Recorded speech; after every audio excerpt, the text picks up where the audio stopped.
Okay, hello everyone. My name is Enxin Song. I am the main organizer of the LOVEU workshop Track1, which focuses on long-term video question answering. So first, I would like to introduce the background of our challenge. Integrating video foundation models and large language models to build a video understanding system has shown potential to overcome the limitations of specific predefined vision tasks. However, existing systems are limited to handling videos with very few frames. For long videos, the computational complexity, memory cost, and long-term temporal connections present additional challenges. Our goal is to encourage participants to advance long-term video understanding systems using our proposed movie chat 1K benchmark. Our goal is to encourage participants to advance long-term video understanding systems using our proposed movie chat 1K benchmark.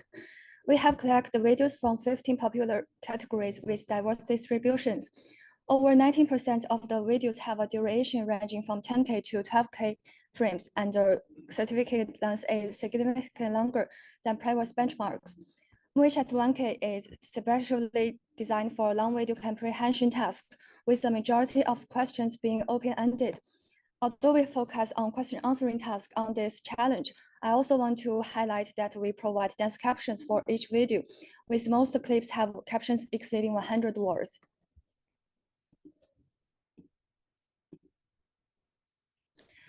On the right, you can see an example of our annotation fields. For each video, we provide one detailed caption for the entire video, 3 question-answer pairs for the global mode, and 10 question-answer pairs for specific time steps for the breakpoint mode. Participants need to work on both tasks, question answering on the global mode and the breakpoint mode. So what's the difference between these two modes? Global mode is all about understanding and answering questions about the whole video, while breakpoint mode focuses on specific moments in the video, like the purple labels in the picture. We set our movie chat as the baseline for the challenge. Movie chat is the first to support long video understanding tasks over 10K frames. We propose an effective memory management mechanism to reduce the computation complexity and memory cost, while enhancing the long-term connection, and the strategy can be adapted to any image-based video understanding models. We use accuracy as our evaluation metric and have chosen the Frame Gemini Pro as our evaluation assistant. We are using the same prompt template as we do ChatGPT. For each question answering pairs, the input includes a question, the correct answer, and the predict answer. The output is as a yes or no. Our competition was launched on April 12th and lasted for 2 months. We had a total of 54 participants and 217 submissions. The leaderboard was ranked based on the sum of global accuracy and breakpoint accuracy, and it was updated daily. Finally, based on the leaderboard and the submitted reports, we selected the top 3 teams of the challenge: the Yiqing Wang team from Tsinghua University, the Yongliang Wu team from Southeast University, and the Yiwei Sun team from the University of Science and Technology of China. Now let's welcome these 3 teams to present their work one by one.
we can serve as a baseline for the video tasks. It can be seen without any specific video compression techniques. But as we all know that using such a kind of frame-wise handling is really costly. So many people have tried to tackle this problem. And here, let's see some of them. The one is the Llama VID. So Llama VID, it proposes a compression method. It will use the average pooling method to put 256 tokens into just 2 tokens for each image. So it's a large compression ratio. But we know the disadvantage of this method is that it will severely affect the performance because it will ignore the key information in the spatial dimension among frames. Another work is the so-called chat unit VI. So it uses a new method to compress the videos using a dynamic token clustering method. However, this method is computationally expensive and can only handle a limited number of frames, like 128 frames. So it's not suitable for very long video processing. So from both our explorations before and the previous works, we have learned a few key learnings about the efficiently encoding videos into frames. So the first one is we think both the spatial and the temporal information are crucial for this task. That's for sure. And the second one is not all spatial details are equally important. This provides a new thought about how to compress the spatial information to pick up those key spatial information. And the third one is more frames will increase the chance to capture more key context. So we need to carefully design a strategy to pick up those key frames as the compression. So here is the overview of our model. Basically, it still follows the modern large multimodal models. So we have a visual encoder here, and we have an LM to do the reasoning. So the two main new parts are the feature buffer and the start memory. So the feature buffer is we are just when a new frame comes in, we will start its embedding things into this feature buffer. And the start memory, it provides a way to compress these feature buffers into a compact space. So it's more efficient to for the LMs to handle. For the training data, we use both the image text question answering data and the video question answering data. And lastly, we do the fine tuning on the movie chat, which is the competition benchmark.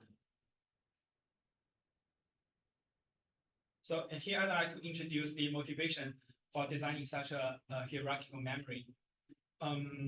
So the basic principles can be reflected into this word. We call it a star memory. So each letter in the star, it means a different kind of memory. So the S means the spatial. So the spatial memory is to capture the detailed spatial information from the most recent frames. And then the temporal memory is to capture the temporal dynamics and the key events in the video.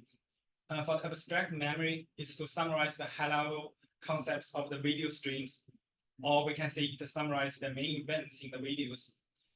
For the retrieved memory, that is to do some retrieval from the buffer. So we have some abstract memory.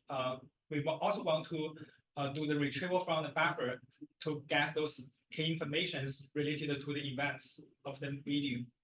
So we can see it's a hierarchical way we do the memory.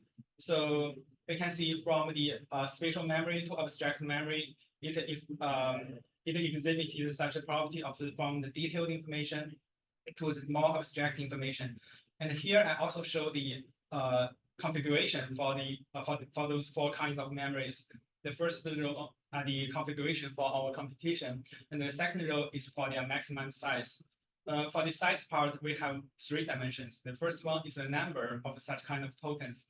The second one is their pooling or spatial-wise size. So, like for spatial memory, you have 8 times 8 size. Is in spatial. And here I'd like to introduce how we calculate for each kind of memory. During such kind of introduction, I'd like to give two concepts. The first one is the temporal, and the second is spatial. So what we have done here is to do compression along these two dimensions. And for the spatial dimension compression, it's quite simple. We all use the average pooling method, but different memory have different average pooling kernel size. And for the temporary dimension, I will introduce one by one. So suppose here we have a new frame coming in, and we first extract these embeddings. So we call it ET. And the spatial memory, we use the first in and the first out approach. And for the temporal memory, we just do a weighted k-means class string, and we preserve those class centers as the temporal memory. And for the abstract memory, we just maintain a set of tokens. These tokens are the abstract memory. And when a new frame comes in, we do a attention mechanism to calculate the update of this size of tokens. And then for the retrieval memory, that is, we first select the top key, largest the clusters from the temporary memory, and then we have a set of tokens to do retrieval to retrieve more related information from the temporal memory as our retrieval memory. Okay. Apart from the competition benchmark, we also did the experiment on other zero-shot video question answer benchmarks. And these are the results. We can see our method also achieved the sort performance on these kind of benchmarks. So it exhibited the excellent capability of our method about the hierarchical memory design. Due to the time constraint, I'd like to refer those interested in our work to our recently released paper. It's called Flash with Stream. So this paper is the backbone of our computation solution. Okay, that's all. Thanks for your attention. Any questions? Okay, so if you have any questions, just go to that back there. I mean, in the middle, sorry. Okay, yeah, so we can, so thanks for the great introduction. So we can have the second speaker to do the preparation. Yeah, so you can see here and okay, we can have a picture together.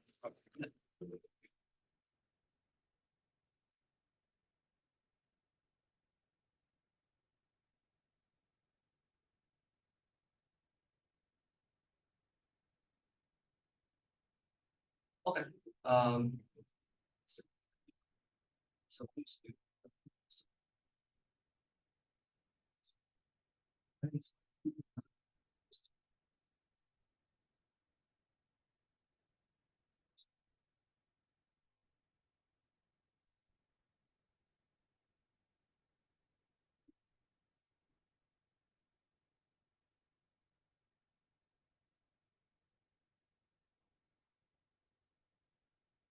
hello everyone, I'm Yonel from Southeast University. Today I'm representing our team at Opus AI Research to introduce our solution, which achieves the highest score in the movie chat non-video understanding challenge. Firstly, I want to express my sincere gratitude to all of my team members for their diligence and Opus colleagues for supporting and funding our research. This presentation is organized into 4 sections. Firstly, let's briefly talk about the background of this research field. We divided the approach for solving low-field video understanding problems into 2 parts. Firstly, the end-to-end video understanding models, such as movie chat, are usually trained on manual annotated dataset. Design and training such kind of model is computational resource intensive, and they heavily rely on large-scale dataset to achieve decent performance. Secondly, some works focus on converting video content into textual scripts, such as feed. This approach uses a series of foundational models like automatic speech recognition and image caption to perceive the multimodal information within videos. Finally, they use the powerful language understanding ability of large language models to comprehend the scripts. However, these methods still have some shortcomings when attempting to solve complex video understanding, as we can see from these bad cases. Previous Scribe-based systems may be unable to capture time-space transitions and higher-level semantic of the video content. According to our observation, current scribe-based systems suffer from several problems. Simplified text scripts formulation focus on low-level feature shots. A single pass through the video does not well adjust the question to certain moments. Now let's turn to the method parts. In this section, we introduce Screen Player, a script-based video question answering system. To address the issues we observed, we have made the following changes. We integrated more modalities such as visual audio transcripts, but also audio events. We organized the video content at a higher level unit, the scenes. We proposed a look-back module or breakpoint model, which allow our model to focus on specific time steps in the video when needed. Here, we need to explain the difference among these three key concepts. In this work, we refer video clips or video shots as the result of segmenting the video into visually continuous segments, such as the results of segmenting video using scene detector library. We devise visual scenes as semantically continuous segments of video. They are continuous in terms of their plot, dialogue, and content. Finally, we name the result of segmenting a video into several refined scenes as screenplay, which serves as a complete final textual description of the video containing as much information as possible. Screen Player is designed as three elements. The first one handles multimodal information extraction and conversion. The second module takes in information extracted from various modalities, which are converted into textual form, organize them from script level into scene level representations, refine them into screenplays. The lookback module is designed to perform frame-aware visual information extraction at specific time steps. This allows our pipeline to handle fine-grained video question answering problems at a specific location of the video. This figure shows the overall view of our pipeline's architecture. Next, I will briefly walk through each of them and explain each with more details. In the multimodal perception module, visually it handles shot detection and the composition of shot level representations, giving extracted video shots and 12 modalities. Using the audio track, we perform the speech recognition and the audio event localization, retrieve transcripts and the audio events with corresponding timestamps. We design 4 stages in this module and utilize the large language model as Copilot to complete them. In the first and the second stage, we guided the large language models to separate the video into scenes, taking care of both visual and transcripts information. All modalities integrated in the third stage and the scenes are refined into screenplay in the final stage. For more engineering-related details, please refer to our technical report, where we will try our best to explain them. The lookback model is designed to track each answer that our model produced in breakpoint mode.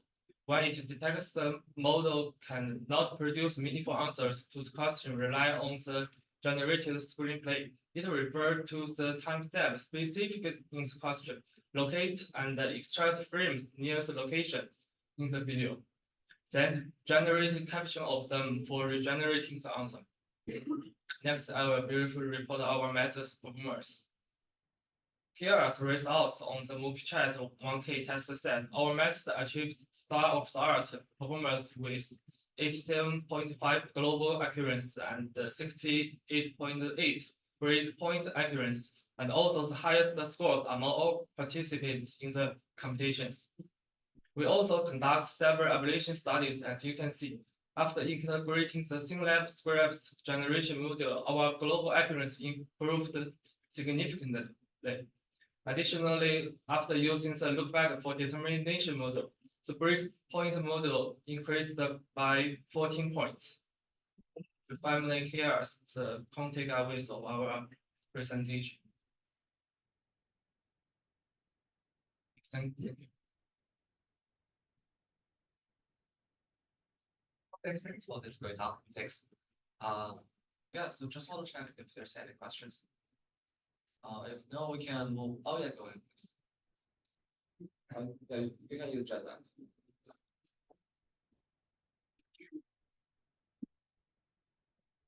For your presentation, I was wondering, could you elaborate more on what is the Copilot in your work? You're mapping multiple modalities to text, but then where does a Copilot fit in? What does it do? GPT Copilot, right? Right, but that's the LLM, but how are you utilizing it? Actually, it's an iPhone's single-level script generation model. It will utilize its powerful language understanding of the GPT. Okay, and the thing level needs some domain knowledge of the movie industry, and you can refer to our technical report for more details. It is a little harder. It is a little complex to explain now, and maybe we can discuss about them after the presentation. Okay, thank you. Okay, thanks.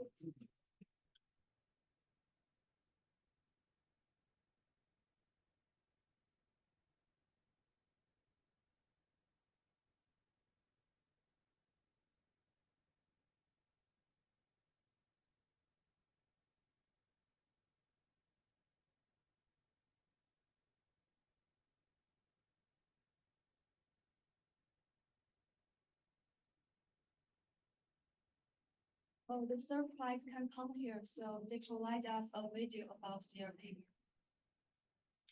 Hello everyone, which is a good order. And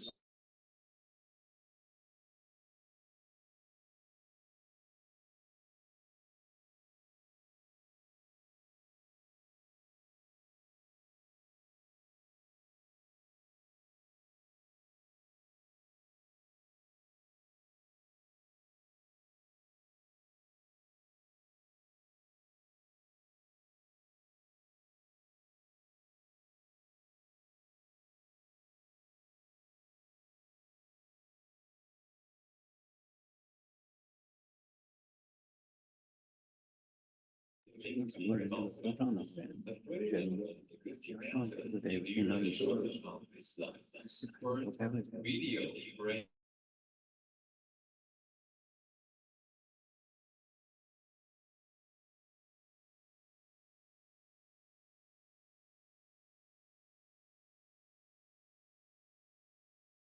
different long video understanding baselines to this competition.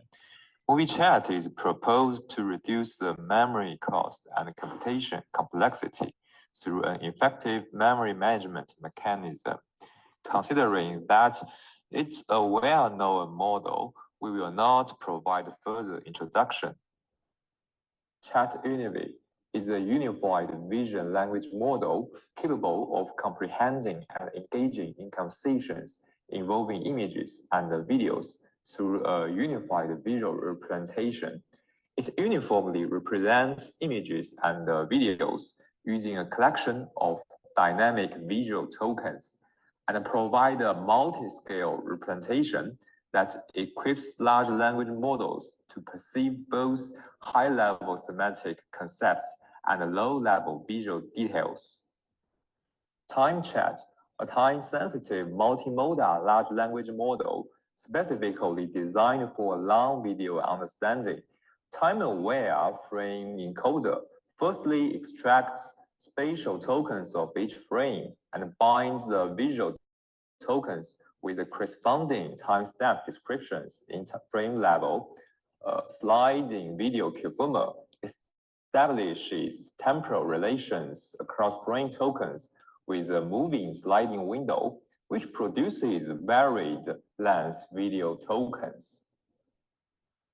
These are the three models we used in this competition. Through observation, we found that the existing models have serious hallucination issues.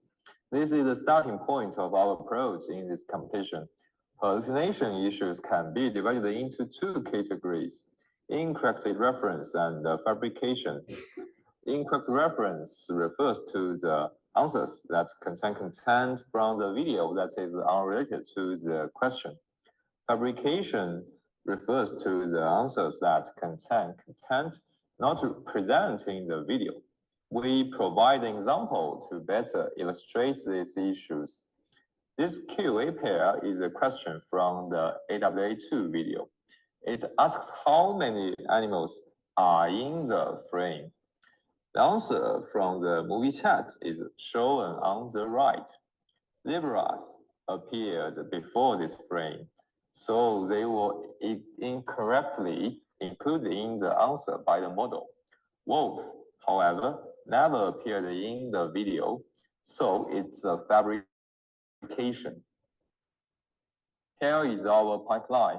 We build our model based on time chat and continue to fine-tune their pre-trained model. Same as time chat, we utilize an image confirmer to extract the feature of each frames followed by a sliding video confirmer. But different with time chat, we make efforts to mitigate the hallucination issue both on the training process and the inference process. In the training process, the key idea of our design is to handle the visual content based on the question. Most methods directly use the same visual content for all questions, but let the language model handle the same visual content with different questions. We argue this will bring mismatch between the video and the question, and thus make hallucination issue worse. On the contrary, we use two strategies to achieve our idea. The first one is the clip-based frame sampling. Specifically, instead of uniformly sampling the frames, we calculate the cosine similarity of the clip feature between each frames and the question, and then select out the frames with higher similarities. The second strategy we take is the question-guided frame feature extraction. This design is at the position of the input of the image confirmer. We use the same structure of the image confirmer as the instruct bleep. Apart from the learnable queries, there is also a branch for the instruction as input. They are concatenated together and are fed into the same self-attention, making the model noticing the instruction while learning from the visual content. When inference, we use chain of thought and in-context learning. Chain of thought techniques have become quite mature. In multimodal large language models, MMCOT proposed a two-stage paradigm as shown in the figure. Subsequently, DDCOT discussed how such a design can help models better understand visual content. Based on these findings, we aim to control the issue of the model fabrication. Our COT process is illustrated in the figure. The model first describes the image and gets the answer. The video features a pride of lions, a herd of zebras. Then the model inputs the description into the template, using it as a prompt to input back into the model. Finally, we obtain the answer as shown. The video shows a lioness walking on a grassy plain with her cub. It is evident that the answer is more accurate compared to the previous one. Although there are hallucinations in the descriptions, the answers can be further refined to avoid them. Models tend to generate longer sentences, which can easily include some fabricated content. Therefore, we consider using in-context learning to further control the model's output. The acquisition and selection of our examples are automated. First, we sample QA pairs from the training set. We use DPCKNN to select 64 representative QA pairs and store them in the example set. Then, during the inference process, we calculate the similarity between the question and the example questions and rank them accordingly.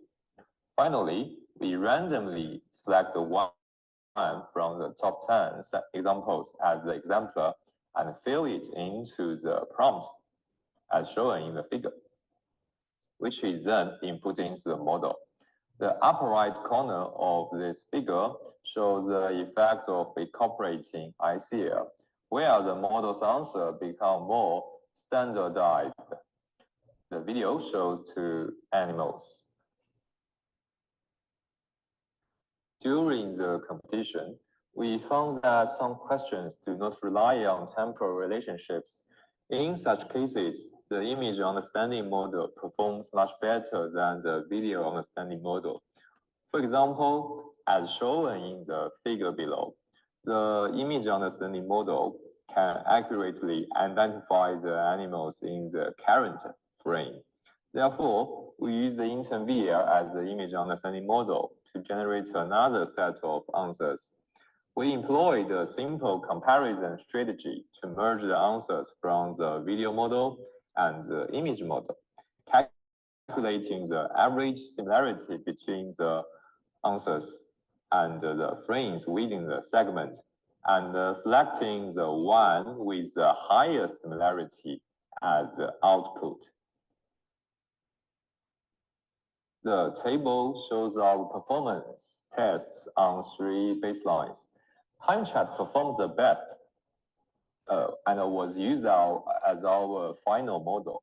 Although Track1 is not designed for the long videos, it also performed quite well. Both MovieChat and Track1 adopted token merging schemes, which we believe potentially caused hallucination issues and further limited the model's performance. As shown, these two models lag significantly behind TimeChat. We performed ablation studies on the method during the competition. The ablations for COT, clip sampling, and ICL were all conducted based on the MovieChat. As shown, COT brought overall improvements, especially in the breakpoint mode. ICL also significantly enhanced performance in the breakpoint mode. We believe that questions in the breakpoint mode are more challenging and fine-grained, making such a refined generation control framework more effective. In contrast, the glow mode requires extracting key information from numerous frames, which is precisely the function of clip frame sampling and the question-guided feature extractor. Therefore, they play important roles in the globe mode. With the help of CFS, MovieChat's performance improved from 62 to 69. With the help of QFFE, TimeChat improved from 73 to 77. We conducted ablation experiments on the comparison strategy as shown in table 4. The image understanding model performed better than the video understanding model.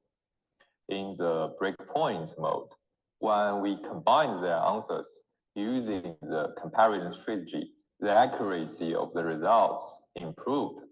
Finally, considering the instability of the Gemini evaluation, we evaluated the final approach 3 times, obtaining the 3 sets of results shown in table 5.